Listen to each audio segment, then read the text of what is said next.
work. And good at it. Thank you. So our next item, first of all, I want to welcome all the folks who popped in. You missed a riveting earlier conversation.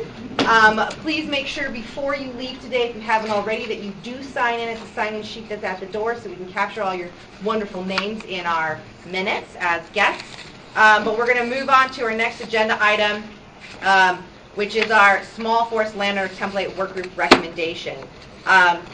Kurt and I, we know this is a big topic that has been going on for a number of years, and out of respect to all of that work, we're going to be very particular on what we're covering when to make sure that all of our processes have the due diligence and respect that they need to make sure that these things are being tackled in the right way. So to kick things off, members of this group, as a reminder, if you feel like nerding out on that spreadsheet that I gave you, those decision charts that I gave you, this was a proposal initiation to the board. It came through the AMPA, who directed it on a policy path. Per our practices, a work group was formed. We will be receiving the recommendations from that work group, which does initiate stage 4 of our decision-making process, which is on the second page. And so we're going to be receiving that recommendation today, which means we have up to 45 days to understand that recommendation, discuss that recommendation, deliberate that recommendation, to make a decision on that recommendation, likely by our December meeting. And so there is not a decision point at this meeting right now. We're going to be receiving information from the group and making sure everyone here is aware of what's being recommended, that it is clear, that you have all the information you need to make sure that you can take that back to your caucuses for discussion over the next couple of weeks.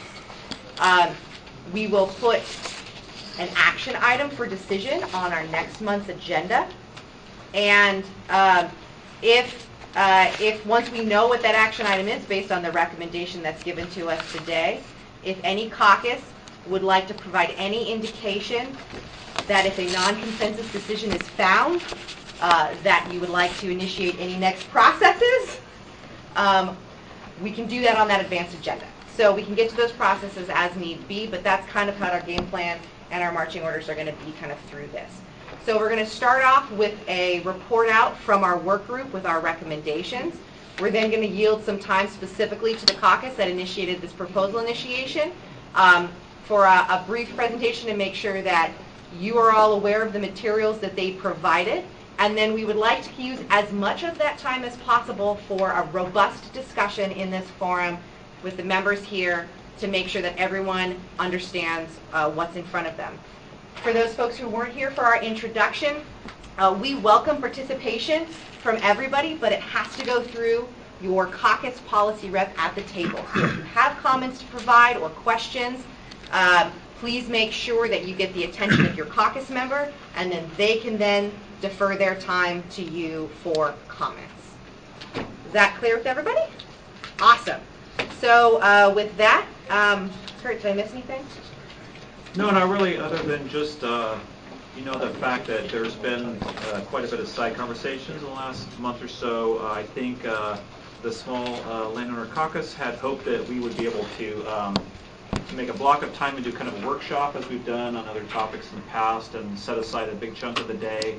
And there's been some changing of that strategy to where this topic is really being handled in this meeting and the next meeting to kind of allow a more stepwise assimilation of the information and consideration of the work that's been done. So the outcome of that, by spreading that out, is we have less time. We're on a very tight schedule, but we will continue into next month. So that's kind of the way we had all agreed that it would flow best to allow people to have their best, the most informed position when they make decisions.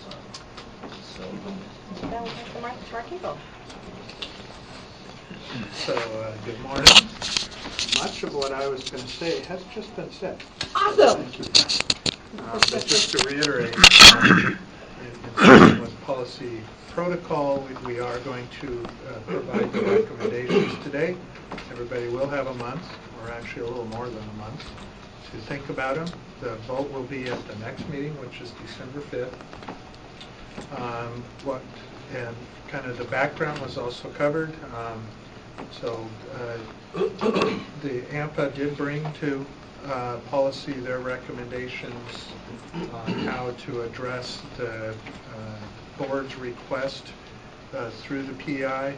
Policy accepted those recommendations, and as a result, policy determined that we would form a work group, that the work group would do the primary review of if the proposal meets the requirements of an alternate plan template. The group has consistently met over the better part of 4 years. We have reviewed, now just so to folks remember, this is a Western Washington proposal, and as such we looked at alternate plans within Western Washington, existing alternate plans on small forest landowner properties, to as one of the criteria to look at prescriptions that are frequently used in alternate plans, in fact so frequently as that they could be bundled into a template. And then there was also a science review as part of this process. I'm not going to go into huge detail because first off, most of the caucuses are in the work group. Policy did put together a charter, and with the charter came deliverables and requirement for the work group to deliver the recommendations to policy by today, but today was supposed to be in the mailing and ready for the meeting next week, but we moved the meeting up. So anyway, what I'll give is the findings of the work group and then the recommendations, and then I'll yield the table to WFFA and their presentation for today. So the work group had 4 findings and 3 recommendations. The first 2 findings are a splitting of the first deliverable because it was actually in 2 parts. So the first finding is that as a whole, the proposal does not meet the criteria of an alternate plan template. And the second part is that in part, in other words, prescriptions within it also do not meet the criteria of a template. The work group then, and this is in the order that we discussed them, there are proposed prescriptions within the template proposal which could have additional work, additional elements added to it, such as eligibility standards, which are those site-specific instances in which a prescription can be applied, and then that those could be pursued, and that a state experimental conifer restoration and experimental conifer thinning alternate harvest prescriptions should continue to be developed. There was a little wrinkle in this process after the original proposal initiation came in November of 2017. The board asked that in addition to this proposal that the work group also look at other templates that had been worked on, in which a lot of work had been done, one of which actually had gone to the board. So that it's out of that we had the experimental alternate harvest prescriptions. So recommendations, the first, and these are recommendations for policy to vote on, and the vote will be at the next meeting, that the alternate plan template proposal in whole or in part does not meet the criteria of a template per the rural standards in the WAC 222.120403. The second recommendation is that the state caucus and other interested parties continue to work on the experimental conifer restoration and the experimental conifer thinning alternate harvest prescriptions. And the third recommendation, that policy sanction a work group to evaluate if or under what site-specific conditions a 75-foot and a 50-foot buffer, respectively, would be acceptable as alternate plan prescriptions on type F waters, and if or under what site-specific conditions a 25-foot buffer would be acceptable as a template prescriptions on type NP waters. Any questions to that? If not, I yield the table. I have one quick question. Was there discussion in the work groups in regards to recommendation number 3 about the role of the small forest landowner office in actually developing templates, that's not actually a role that's currently outlined for policy? No. Okay. Other than, we did discuss that there are many alternatives. Perhaps I said no too quickly. There are a lot of venues in which we can consider the development of prescriptions. When it's the small forest landowner office, what I really believe the intention was is that they would work with the small forest landowner advisory committee. They could, in the past, at that committee, policy members would come sit in with the advisory committee and work together to develop templates. It could be within the small forest landowner office. That would be a traditional DNR process where we would convene stakeholders and develop templates. We have not done that. Well, we do it all the time, but we do it under direction from the board to develop guidance.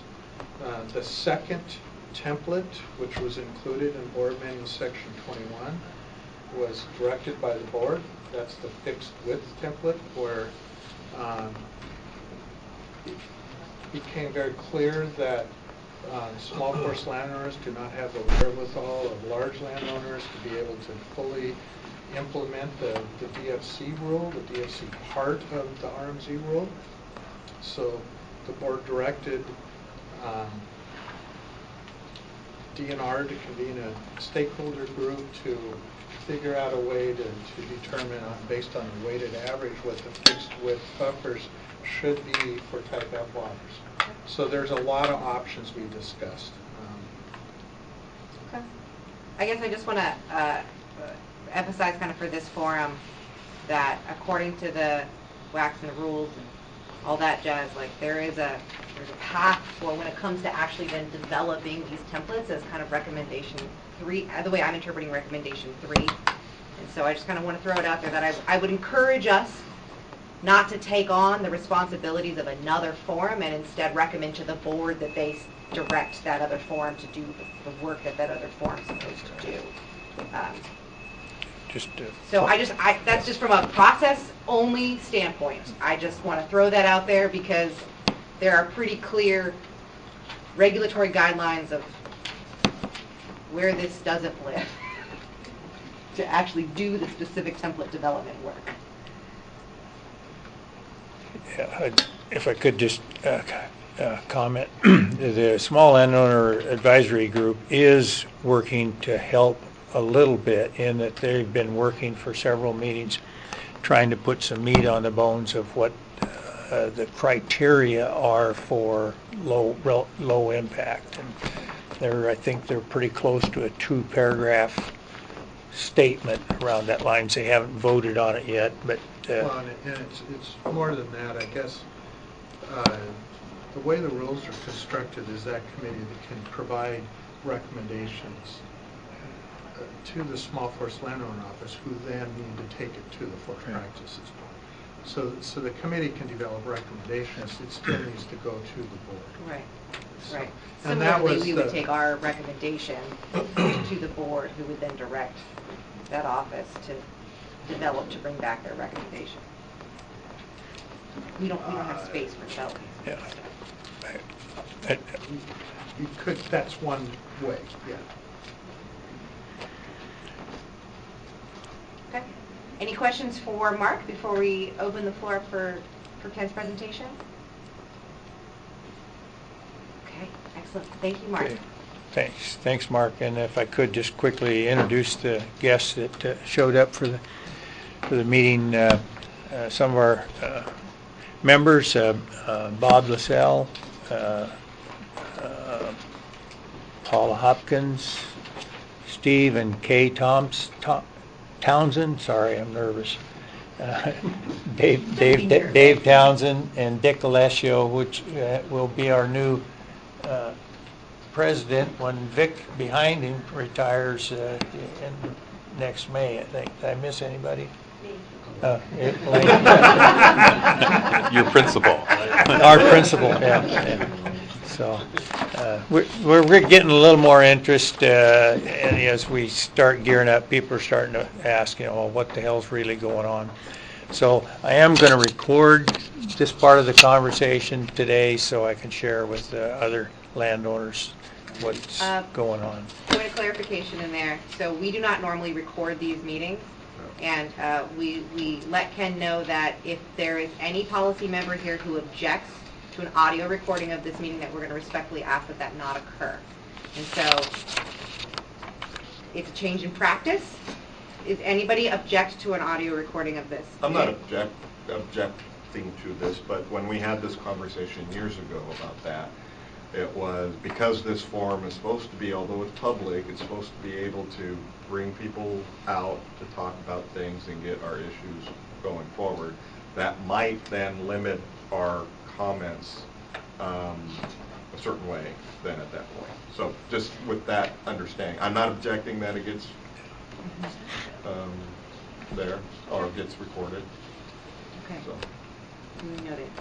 And I don't know if by saying that anything I say here is then legally gets in front of, is able to go forward and can be used against us in any forum after this, either at the Forest Practice Board, legislators, or committees, things like that. So I think that could be.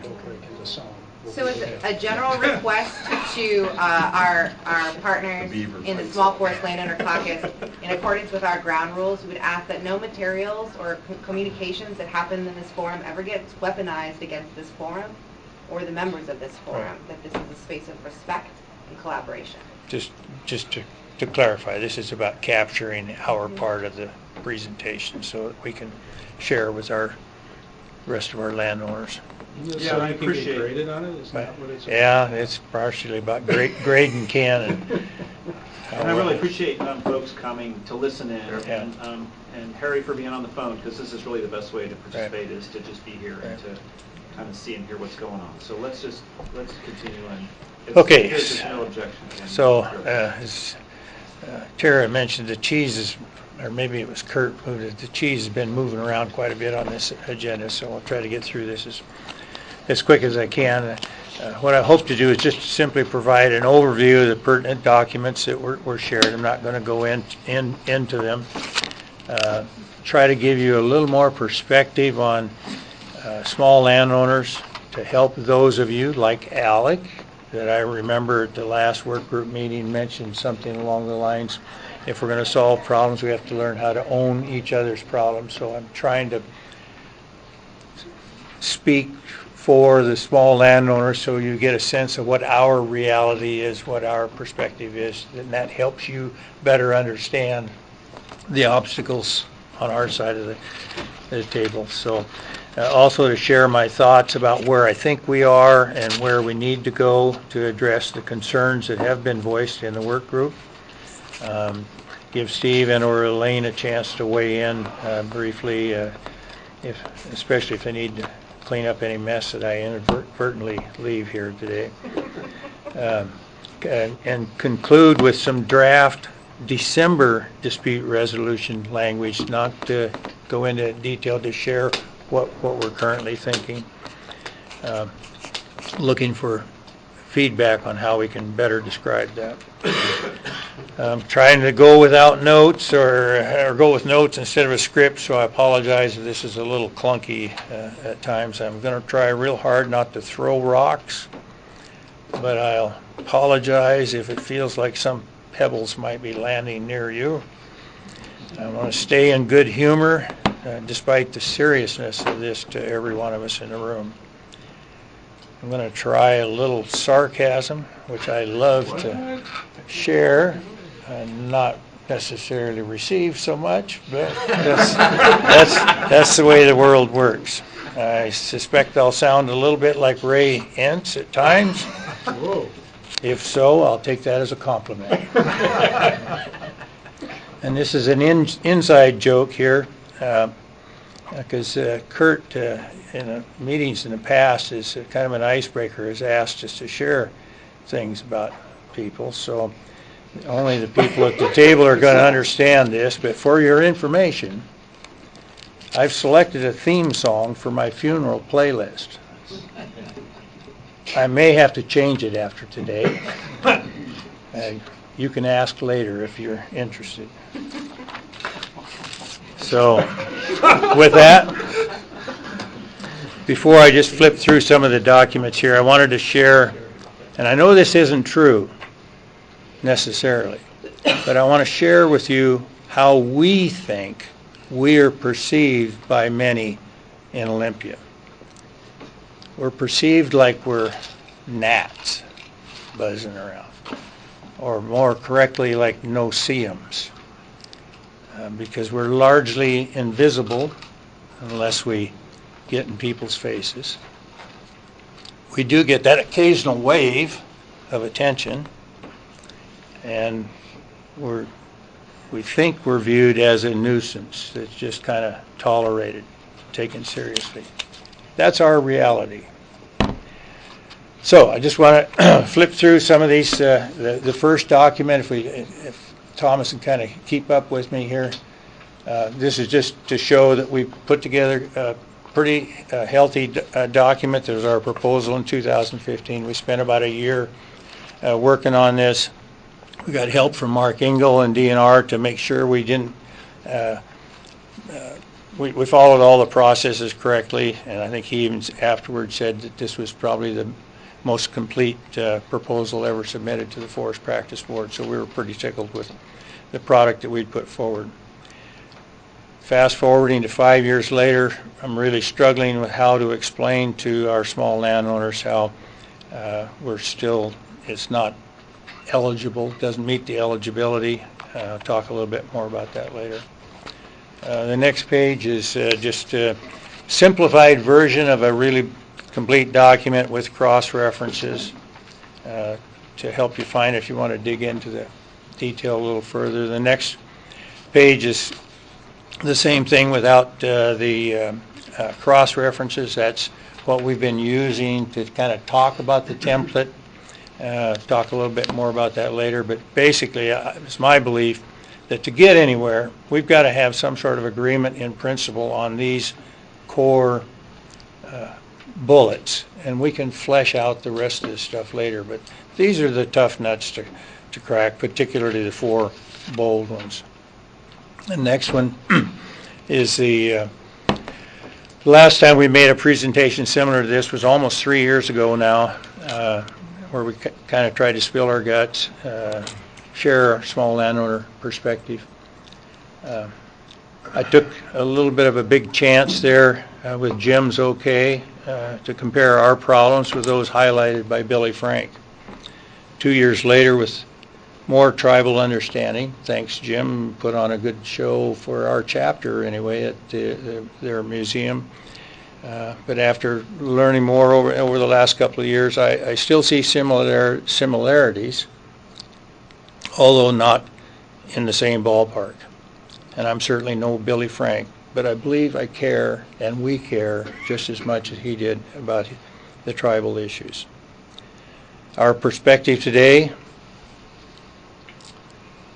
we feel like we're made to feel like we are asking for charity rather than asking for a promise made. Promise should be kept. Everyone we talk to or listen to offline seems to agree that we were tossed under the bus in Forest and Fish. So now, 20 years later, 21 years later, it's time to fix. We bought into Dick Miller's assertion when he moved from SEMER to policy that, hey, if we put together a science, because we had already given up at that point, but he convinced us that if we take the science approach Policy's got to go along or got to listen. He lost some of that enthusiasm by the time he retired. But another point, cumulative effects gets talked about a lot as far as effects on the streams. But that's a double-edged sword. The other side of that sword that we don't really talk a lot about is the cumulative effects of increasing rates of a conversion and a permanent loss of habitat. Somehow or another that's got to come into the discussion. Certainly agree with the whole Tfw policy reinvigoration point that we have a lot of common interests. Small landowners have a common interest with everybody here at the table. WFA leadership certainly believes in the adaptive management program. Our members, not so much. Failure to find some win-win on this will further erode our membership support for engagement. We represent the good guys. We need to feel the love a little more. Social license often is as big as economics in conversion decisions. We feel that sometimes we're just not seeing the forest because of a few trees.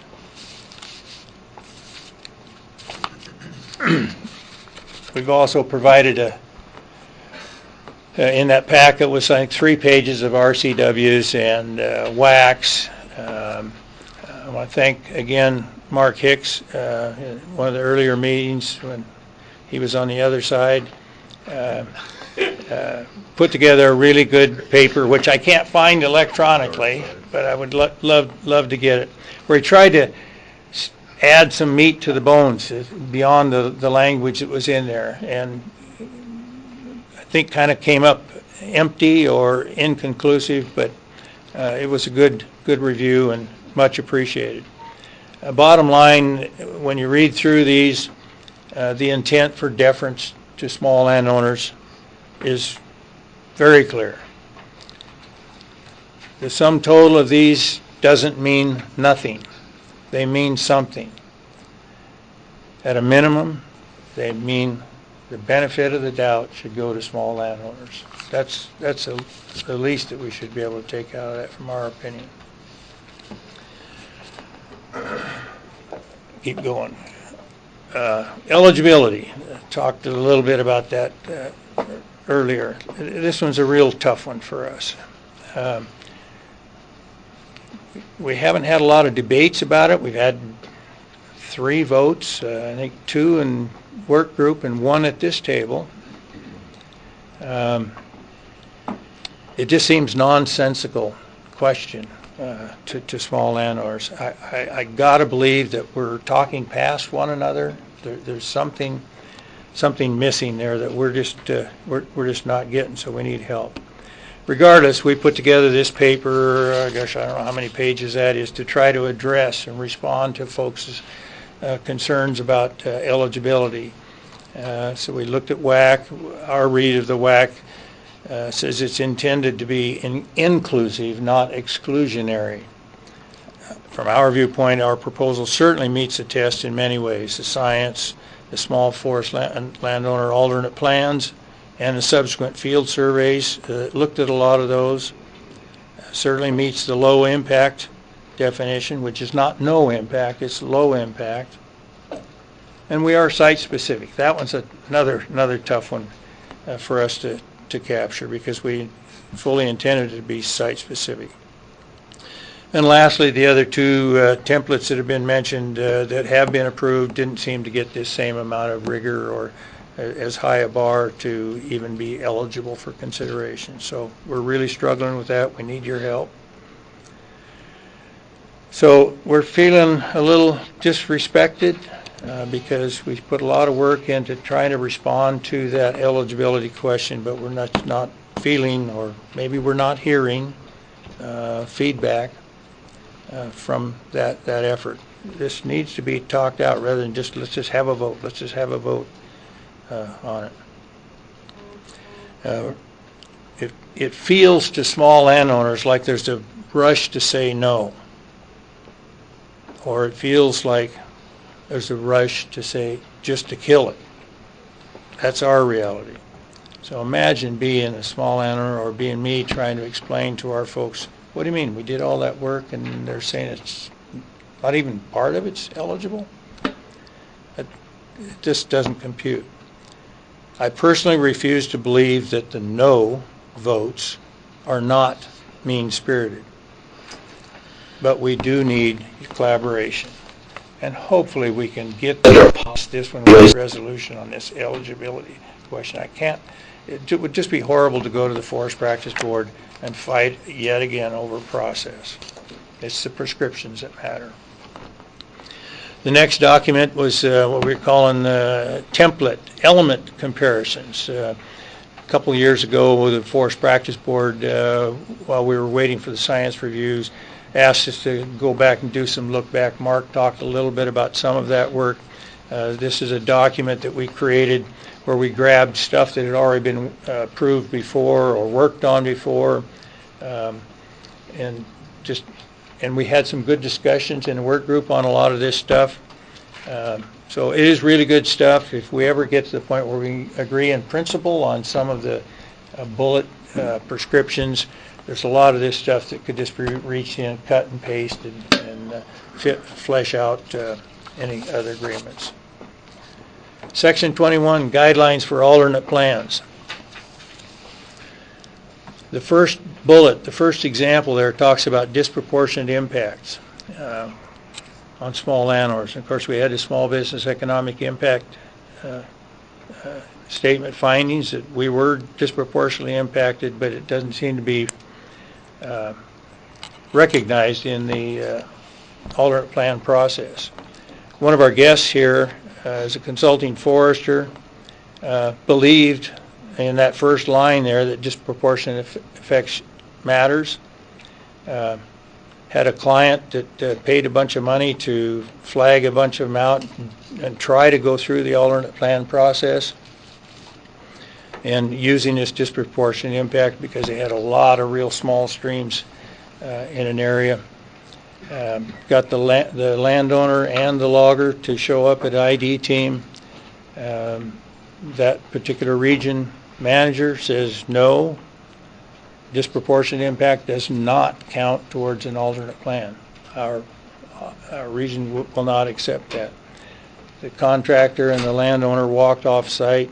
I don't know whether the consulting forester got paid or lost a client or what happened, but the point I'm trying to make here is that without some sort of a template that lets landowners and DNR know that some things are kind of okay unless you find something else on site that is not okay, that overrides this general pattern template.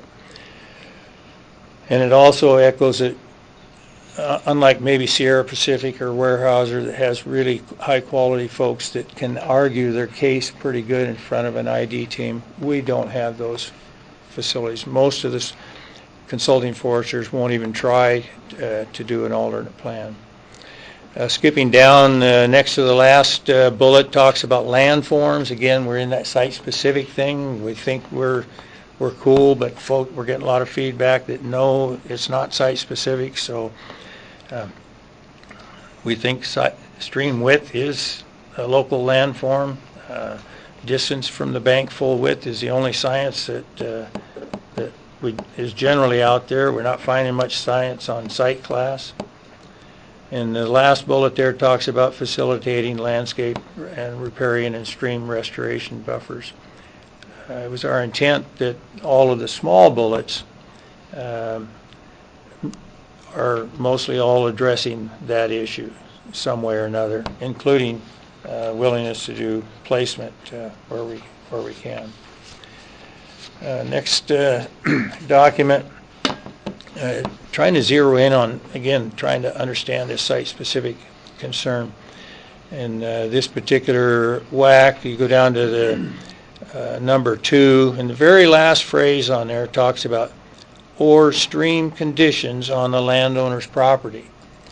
So, again, site width or stream width, that seems to fit right in there. So, again, I'll beat that to a death, I'm sure, but we need to better understand what folks are trying to say about site-specific. Next document. So after about 3 years, we finished the science review of the science review that we included with our document. So far, anyway, it doesn't appear that these are carrying much weight. Small landowners just don't understand why this science doesn't seem to matter. Maybe I'll be a little sarcastic here. Maybe it's as simple as you can lead a horse to water, but you can't make him drink. I don't know. The end result of the outside review went through ISPR process that all of the prescriptions were still supported by extensive science reviews. In other words, there wasn't a hell of a lot of difference between our review and the outside review.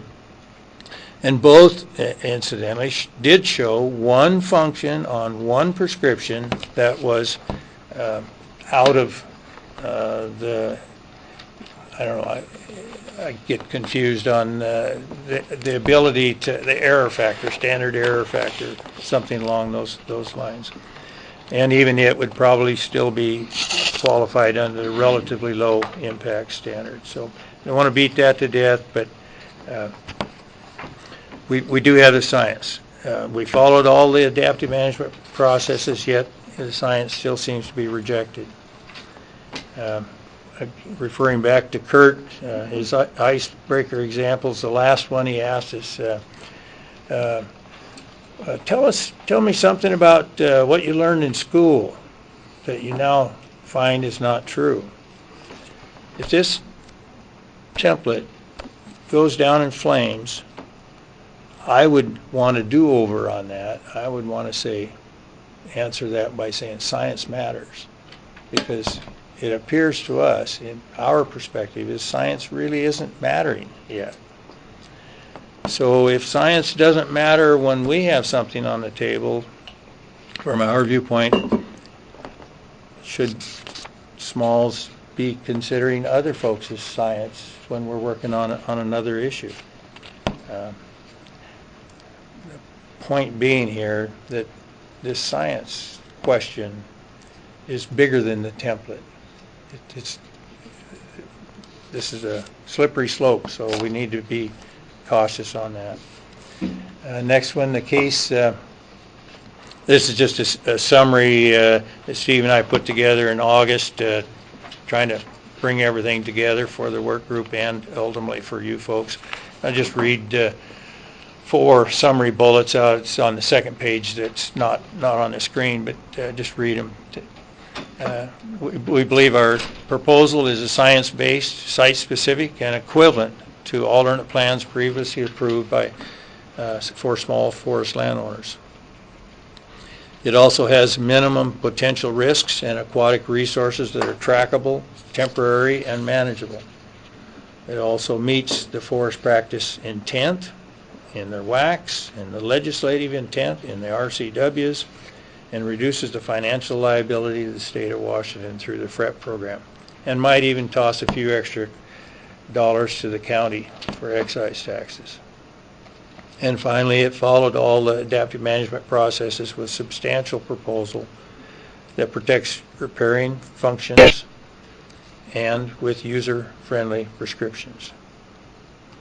So if all of this doesn't pass folks' assertions or smell test as we go forward in the more collaborative conversations, we need help understanding where it doesn't fit, so we can adapt and adjust.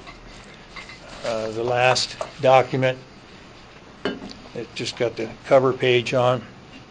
A really good document, tried to capture the conversations that have been occurring in the last few work group meetings, where we actually, instead of talking process stuff, we got to actually talk about prescriptions, which was just wonderful for us.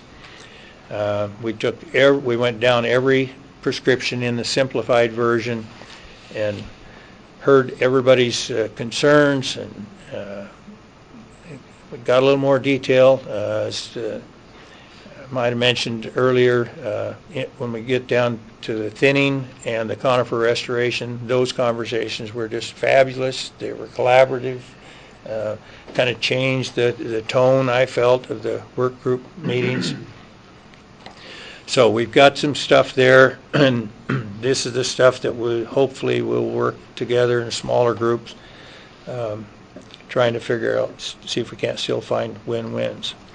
I want to point out the blank spots on the left side of the page. The co-chairs created 3 or 4 columns there to try to tease out a little bit more information on this eligibility question, to see if we couldn't help figure that out.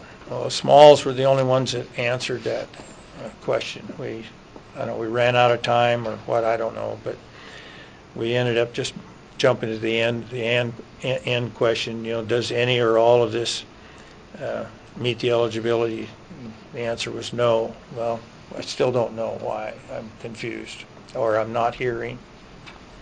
And if we just take this one example from our point of view, this particular example on the first page here is a 75-foot buffer on a large stream, where the science said our proposal was plus or minus 2% of relative effectiveness of the full buffers.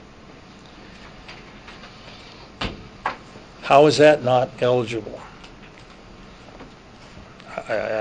We don't get it. How can I get our folks share this result and get past their smell test that we're being treated fairly? I don't know. So that's just one example of why it often feels to us that we're gnats, not being taken seriously. So we've got more work to do there. And again, I hope we can get past this eligibility question, because it's just a waste of time. It's the prescriptions that matter to us and matter to you guys.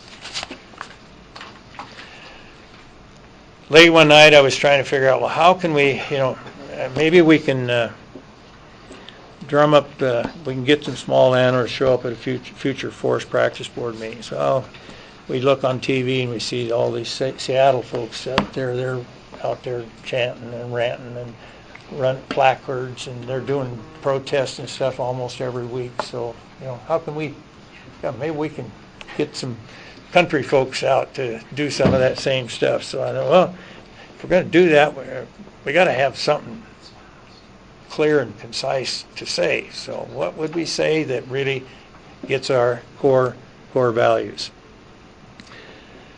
Well, the first ones tie right into forest and fish. And the first one is salmon matter. And that's very true. Salmon is what got small landowners to the table in forest and fish. That's what we were supporting. Critters matter, the environment matters, economics matter. Also, science, laws, respect, appreciation, commitments, simplicity, those all matter.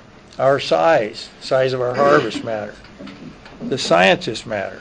The legislators matter. Small landowners matter. And some of you too. So there's ample information in all these documents to say yes. There's plenty of support for science. There's support for precedents. There's legal, legislative deferences required for smalls.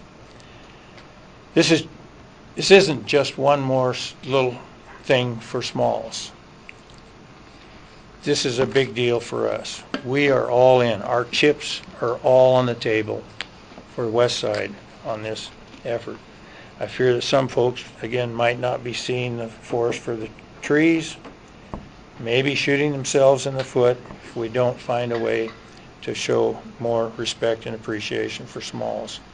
I am still very hopeful that a smaller informal collaboration can find the win-wins by working the prescriptions in the spreadsheet that we've started a little more closely. So I will conclude with just what my take is on, if you go to the next slide, what my take is on where we're at and where we need to go.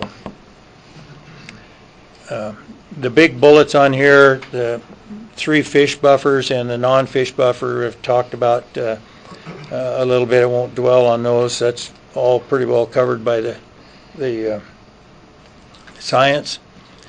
Talk about the small buffers, the first 2 in that. I don't know how those numbers got changed. Because we have that documented up there 3 times, so it keeps continuing to add Okay. Well, things. G then, the small bullets, the thinning and the hardwood conversion, conifer restoration. I'm not seeing a nickel's worth of difference between what the state has proposed and what our proposal is and what's in our proposal. If there's differences, we can work those out. The RMZ width is the only thing that really matters. The dropping down to the bottom one, the variable width line, I think that one's also general consensus about the concept. We haven't fleshed out, what the minimum and maximum might be to get the average. One potential concern is there if we try to add additional parameters to variable width that are over and above what's in the parameters for existing variable widths. That's might be a problem. I want to talk a little bit about the 3rd bullet down there, that's this special single tree harvest. It's not something we're going to fall on our sword over, but a couple more trees, nice money trees, $1,000 or $2,000 makes a real big difference to small landowners. We're not asking for a prescription to define how the hell we do that. We just want to be able to ask on an easy form on this. But there's an even larger concern or opportunity here, and that's the paradigm that we're in, where nobody trusts anybody. And if we're looking for small wins, this might be the small win that might change the paradigm.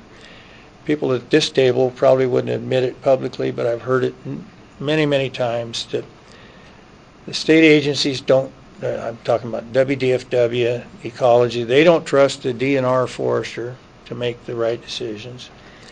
The DNR foresters don't think the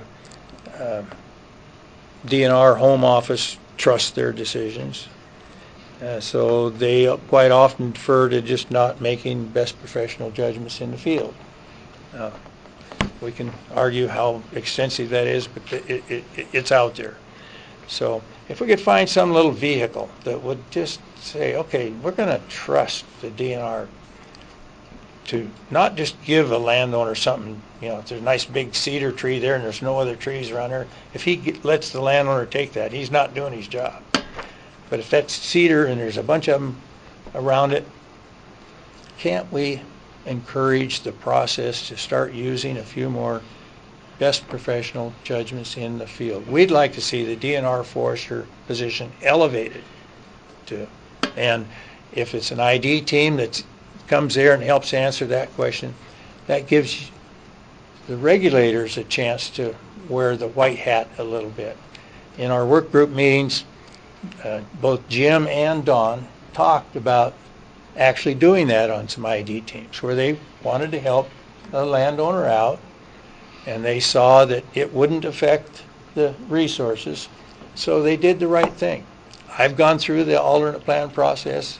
It worked out okay. I was as scared about that as I am doing this presentation here today. But I know they want to help.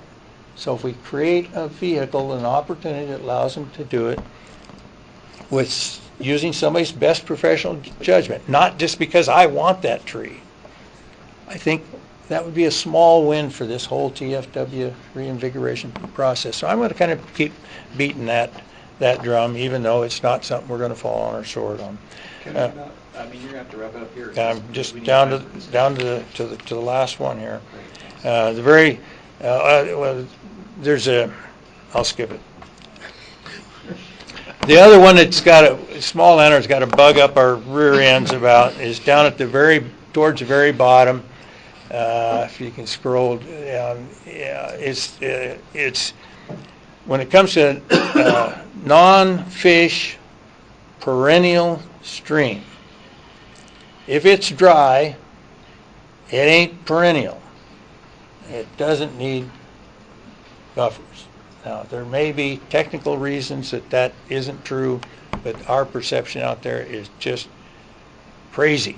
So if you want to throw us a little bone, there's a little bone you could throw us. It wouldn't have any effect because we're sure as hell not going to be warming up the water that isn't there. So with that, offer Steve an opportunity to correct anything I might have said or stepped in, and or Elaine. Steve, you have anything?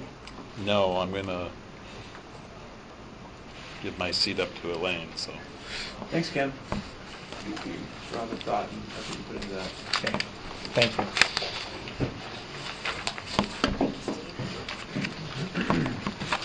So before Elaine gets started, I just want to remind this forum that although that study analysis was done, we have not received it as policy, and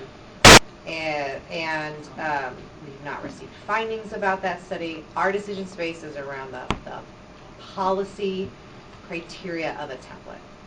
We do not have the information available to us or that decision space to determine the science of a template. Kind of SEMR's call first. So I just want to emphasize that because you talked a lot about the science, and that's not something that we have available to us for discussion. And have to talk don't- about we don't- that yeah, we don't later. I have mean, that this stuff, is so. we followed the process that the adaptive management administrator recommended to the Forest Practice Board that they accepted. So that's where we're at. Right, but policy does not have that study. We don't have the findings of that study. We do not have that final study. That's not been delivered to us, and so we don't have it. So our place here is to determine whether or not the template meets the policy requirements of the template. And unfortunately, that's the limitations that we have in our sphere right now. So I just really want to put that out there because we have not been provided that information. Well, what we've provided is a summary of that. We took the data out of it, but maybe Mark can answer where I mean, the part that we included in our proposal is there, and then the Kramer fish came to. Did it not come to policy or? No. And so once again, because we're those two paths that are articulated is one is an item requires science and research, and SEMR has to assess the quality of that research and provides us with a findings report on that research. And our policy path is we have our work group that assesses the policy framework around these things. And I know that the past choices of doing things different than what's outlined in our board manual and our processes complicates the situation, but it doesn't change the fact that we as policy have not received that Kramer fish study nor an assessment of those findings from SEMR or any of those things that would allow us to then also make our science recommendation into addition to our policy recommendation. And so it's a limiting factor that we have, and I just want to make sure that we're all aware of that limiting factor that we've inherited. Respectfully request some individual time with you and the adaptive management, because this, I mean, what I'm hearing, and I might not be hearing it correct, is another 2 or 3 years in this process. And I'm sure I'm overreacting, but it's if it goes back to SEMR, which was not the direction from the board, we're all in the world of hurt.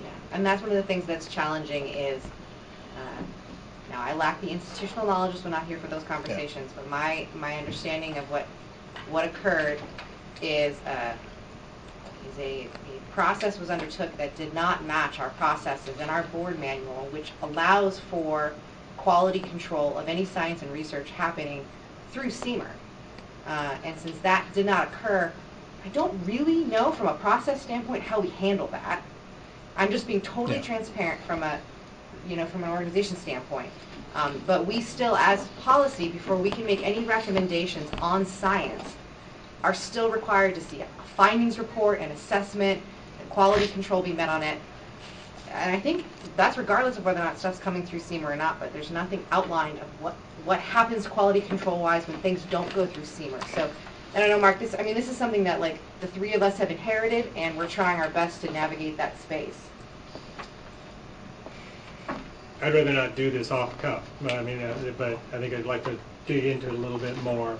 It always disturbed me in the process. It seemed like we did deviate. That was a call, though, that was made, so we're going to have to really weigh this and have a conversation about it. But I think there was a clear expectation handed to the participants that by putting it in the policy bucket, policy could then decide its own science. So we need to talk about it. That this is not the time to try to go into Right. No, so, again, respectfully request that our caucus have a chance to sit down before the Forest Practice Board meeting, because we will be at the Forest Practice Board meeting. Well, folks, we are running short on time. We do, Elaine is here with us. We want to make sure we get her thoughts on this. We also need to have some time left for the group. Otherwise, I don't think you guys will get the feedback that you need, and I think I'm protective of my group's interest in having a group conversation. So, Elaine, let's hear your insight on this. All right. Thanks very much. Can you guys hear me on the phone? And Harry, are you still on the phone? Because I might call on you. Yes, I'm still here, Elaine, and I can hear you. Thanks. Great. Thank you so much. I'm going to talk very, very briefly about the Tfw Reinvigoration Process, or more correctly refer to it. I think the thing about that process and the opening comments provided by Jim this morning are something that this group as a whole really needs to think about. Yes, you're zeroed in on answering these questions, but you do not work in a vacuum. Jim made that crystal clear today when he talked about the kinds of things that they're dealing with in tribal country. And I'm going to say that the pressure on small forest landowners to convert is absolutely immense. The support for maintaining that way of life and that embracing of small forest landowner ownership, it has to come from the natural resource community. That's not us. That's all of us. That's everybody in this room. We're a very small community. And at the moment, the perception is that we're divided. That's why we had Tfw Reinvigoration. And a house divided within itself is going to collapse. That means that all the folks sitting at this table and all the caucuses that you represent, you bring that into this conversation. And at the moment, the perception within our caucus is there really is no support for small forest landowners. And they own about half of the land in the state. Now, if we remain the lone voice in the wilderness, then we can pretty much predict the outcome. And Harry probably has some really good statistics on this, but I have some really good ones that say the conversion rate for small forest land ownership in this state is about 1.1% per year over the last decade. That is a much larger impact than any risk associated with plus or minus 2% of the impacts under the current forest practices rule for a 75-foot buffer strategy, or maybe up to 6% on a 50-foot buffer based on data presented at the Forest Practices Board last, I think it was in August, a total of maybe 136 RMZ acres per year at current rates, or 2% over 50 years, by which time you've already regenerated your forest at least one time over. Site specificity has been highlighted as a sticking point. Almost every caucus has said that. I would encourage the people, as we move forward in this conversation or through dispute resolution, however that ends up being, that we really think about what that means beyond this idea of let's go back to what the rules say site specificity is. I think we maybe need to think about Tfw Reinvigoration, this being a case study for that, because there's so much at stake. We also heard a lot about other kinds of risks, wind throw risk being one of them. I'd say it's easy enough to look at additional parameters. We know a lot about Windthrow, and there's a lot of information out there that can be used to refine that. We heard about dueling science, disagreements with what the science said, and I would suggest again we get to that place that Ken referenced, this sort of quid pro quo idea. I think as a principal we need to step back from that and say quid pro quo is going to implode this process. And at this point, what I really want to do is I want to enlarge a little bit on the introduction of the small forest landowners who showed up today in support of this template. I'm going to talk first about the Townsend family. That's Dave. He's got that beautiful green shirt. And Kay and Steve. They've been managing their tree farm for 3 going on 4 generations. It's been continuously certified, 5, pardon me, I got corrected. Continuously certified under the American Tree Farm System for 64 years. That's probably longer than everybody here has been alive, except maybe Ken.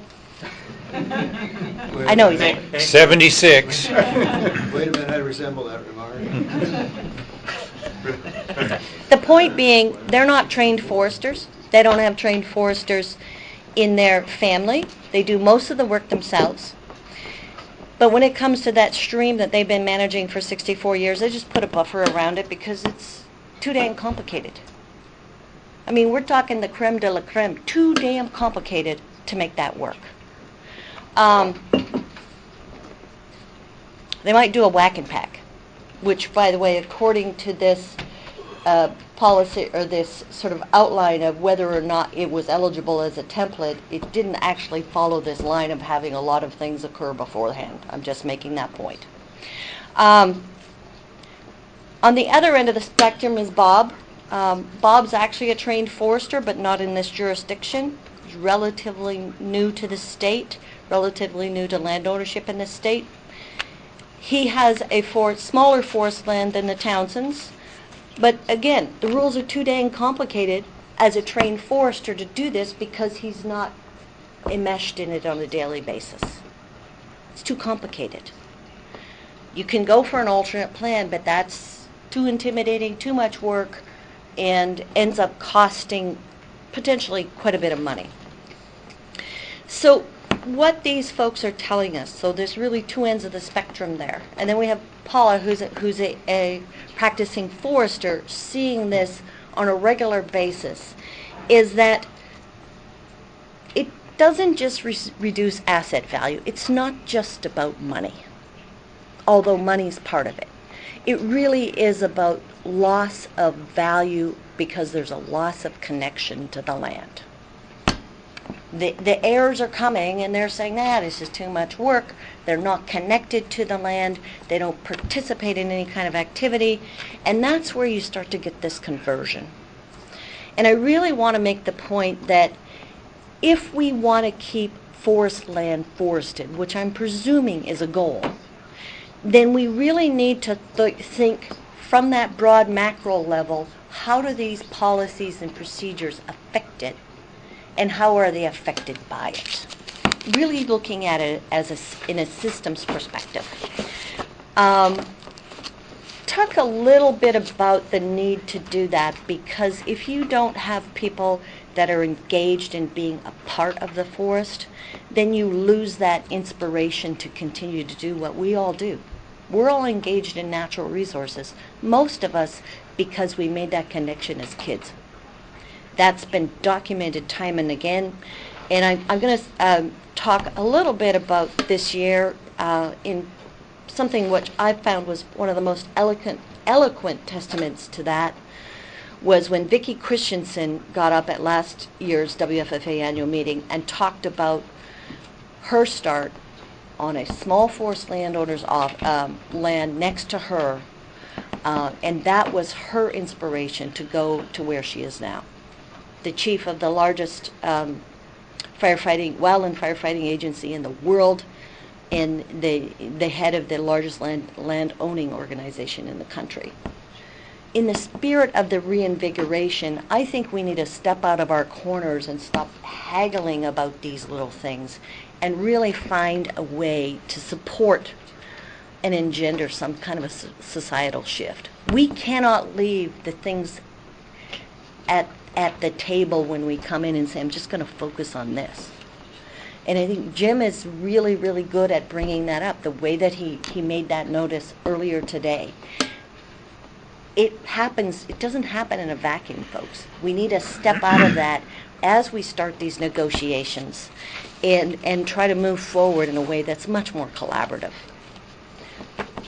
Harry, did you want to have any comments on this process of getting the template results out of SEMA?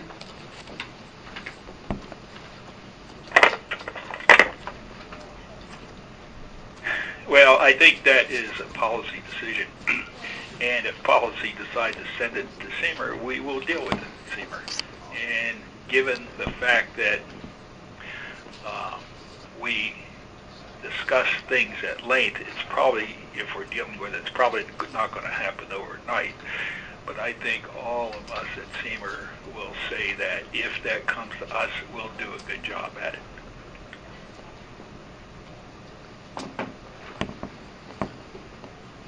Thank you. I'll cede the floor. Okay, thank you. Steve, did you? Oh, there you go. Okay, so if I could just share. I need you to hold on for a second. Okay. So this agenda item has run over. We've made an adjustment to the provide policy, the time that they need to have a robust discussion on this item. So if you could please modify your agenda accordingly. We are going to adjourn at 12 o'clock for lunch instead of 12:15. We're going to come back at 1 o'clock. The legislative update, because we don't have any ledge directors coming, will be a 15-minute ledge update immediately after lunch. Going into our presentation on hardwood conversion, because we have a contractor who's on a hard schedule at 1:15. We are then going to be getting the presentation from Dave on BCIF. And then finally we're gonna end with our presentation by Bill on the extensive riparian status and trends presentation. We're going to take the remaining time from now until 12 o'clock on this item. Does that work? So if you could please, I very much appreciate your comments. If you could please wrap up what you need, what you were hoping to present to provide the rest of this time for policy with these other questions. Okay. All I have is, again, trying to understand the dispute resolution process is anticipating another vote, non-consensus vote on this at the next meeting, which will echo one that we made in April also at this table. I put together some draft dispute resolution language, and as I understand the process, what we do is we seek input for further clarification to see if it needs to be clarified further, and that's a potential 30-day clock. So what I'm hoping is that we can kind of start that part of it today, not to discuss it, but just to share it. And I've got copies here that pass around the room. So, and we hope that folks will give us feedback in the next couple of weeks so that we can kind of modify it, recognizing we might have to adjust when we actually vote on some stuff at the December meeting. But our goal is to get that dispute resolution clock started on December 5th, because we're trying real hard to get to the August 12th board. And if we don't start it then, we got a high probability we'll miss yet another timeline. So I want to get out of this group as much as some of you might want me to get out of this group. And that's the only way we're going to do it, is to get that dispute resolution process clock. I would rather have a consensus agreement that we can all live with before then, and we're going to strive and hope and work it with everybody to try to get there. But okay. that's all I've got. Thank you very much. You're very welcome. Thank you, Ken. To that